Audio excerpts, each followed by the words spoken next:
Nahihirapan ka mag-close ng deal? Siguro mali ang binibentahan mo. Maraming seller ang nauubos ang energy sa kaka-explain, kaka-follow up, kaka-effort. Pero kahit anong gawin, hindi talaga makapag-close.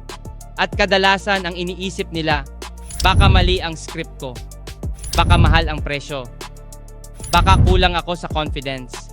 Pero eto ang hindi agad nakikita, mali lang ang kausap mo. Kasi kahit gaano ka kagaling magbenta, kung kausap mo ay wala talagang problema, walang budget, o walang urgency, hindi talaga gagalaw yan. Parang nagbebenta ka ng gym membership sa taong ayaw mag-exercise. Kahit libre pa, hindi pa rin kukuha. Sa sales, hindi lahat ng interesado ay buyer. Hindi lahat ng nagtanong ay ready.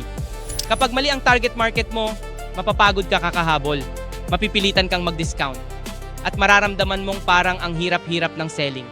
Pero kapag tama ang kausap mo, may totoong problema, may kakayahang magbayad, at may dahilan para umaksyon ngayon, biglang gumagaan ang usapan.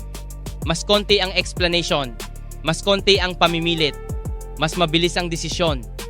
Kapag mali ang market, mahihirapan ka magbenta. Kapag tama ang market, kusa kang makakapag-close ng deal.